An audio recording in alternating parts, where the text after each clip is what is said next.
Your manager corrects you in front of the team, then smiles and says, just keeping everyone aligned. A colleague talks over you in meetings, and the one time you push back, someone pulls you aside afterward to say, you seemed a little aggressive today. You get left out of a decision, and when you notice, you're told it was informal, spontaneous, nothing to read into. You receive feedback that your communication needs work, but no one can point to a single sentence, a single moment, anything concrete.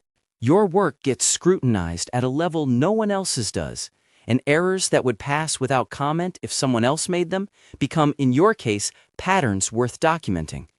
Every time you try to locate the specific thing that is wrong, you find yourself, not the situation. Here's what you need to understand before anything else. Your uncertainty about whether any of this is actually happening.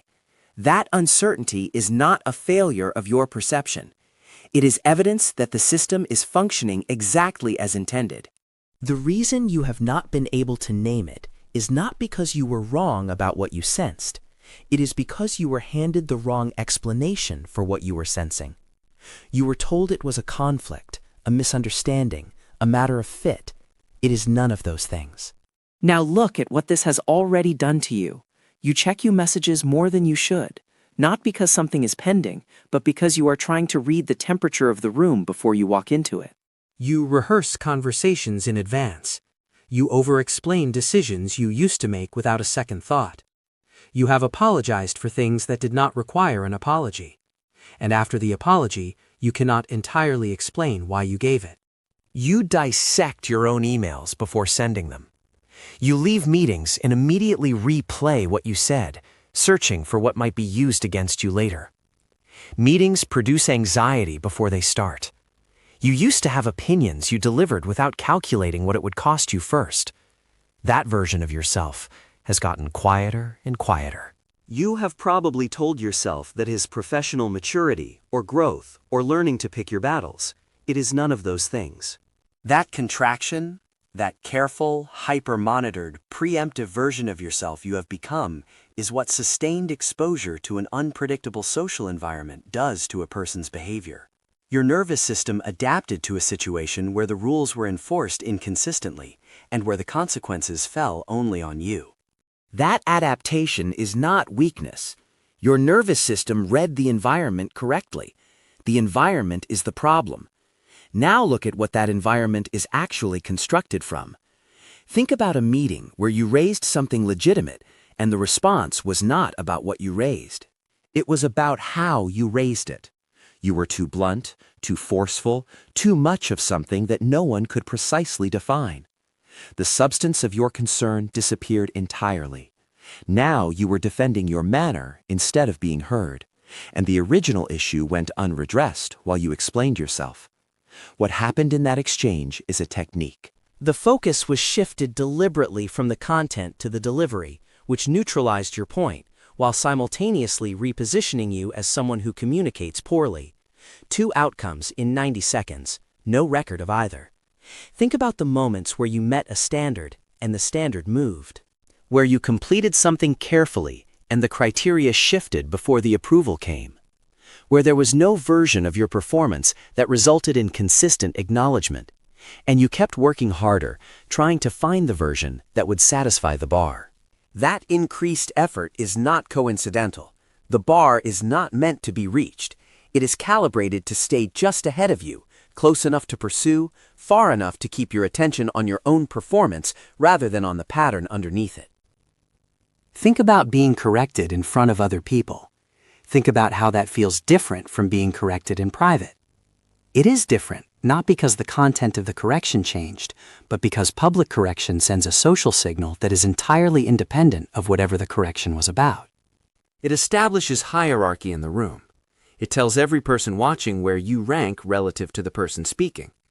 The bully rarely needs to do this more than a few times.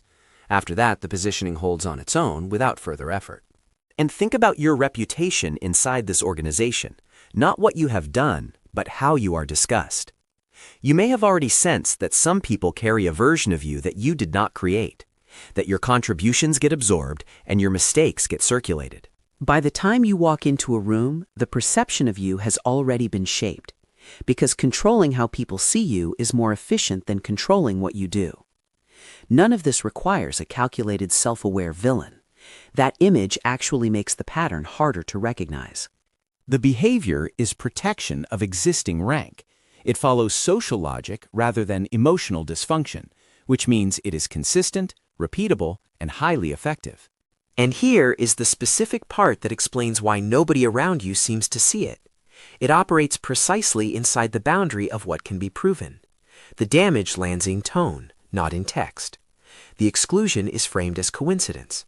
The reputation circulates informally before anything reaches a document. Each individual action has an explanation available.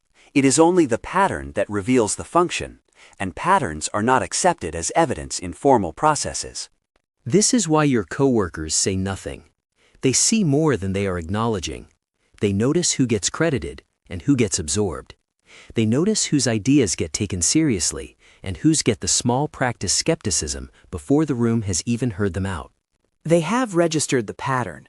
Most of them stay quiet, not primarily because they are unkind people, but because intervening means choosing a side in an organization where the bully is either higher status than you or protected by people who are. Silence costs nothing. Speaking up costs something specific and career adjacent. The calculation is not complicated, and the result, regardless of anyone's intentions, is that your behavior continues to be watched while theirs continues without friction. Your isolation deepens, and the group's collective silence functions as social consensus. Nobody endorsed what was happening. Nobody had to. The absence of opposition was sufficient. Meanwhile, the formal documentation of your performance has likely already begun in ways you don't fully know about. When the bully has access to your manager, or is your manager, the record of your issues often predates your awareness that issues have been identified. The categories are always recognizable. Communication concerns, resistance to feedback, questions about your fit within the team culture. These are precisely the fields where informal reputation damage becomes institutional fact. An institutional documentation carries weight that your personal account of your experience almost never matches, especially when what you experienced was an environment rather than a series of discrete incidents. HR processes are built to investigate events. What happened to you is not an event. That mismatch is not a design flaw in HR. It is the precise point where the system is most protected from your account of it. What typically follows? A mediation that treats a structural power imbalance as a communication problem between equivalent parties, or a formal finding that the evidence was insufficient to support your account, and you leave carrying a new designation, the person who filed a complaint, while those you named continue with the additional institutional credibility of having been reviewed and cleared. You came forward to be protected. You left more exposed than when you entered. Here is the clearest frame for understanding what you were actually inside. You were not in a conflict. Conflict implies two parties with comparable standing, operating on roughly equal terms, where both sides carry real risk. What you were inside is a pattern with a function, a pattern with infrastructure, bystanders who sustain it through silence, management processes that formalize it through documentation, and an institutional response system built to manage organizational liability rather than your experience within the organization. Every component of that system worked as designed, including the part where you couldn't name it, including the part where you began wondering if the problem was something you were doing wrong, including the part where you worked harder, apologized more, made yourself smaller, and became that quieter and more careful version of yourself, because the pattern required your confusion in order to keep running. A person who clearly understands what is being done to them is a direct threat to that pattern's continued operation. You were not failing in that environment. You were accurately perceiving a system that was specifically designed to make you doubt your own accuracy. The self-doubt was not a personal failing, it was the intended output. That is exactly where the pattern needed you to stay. It needed you confused, it needed you self-correcting, it needed you focused on yourself.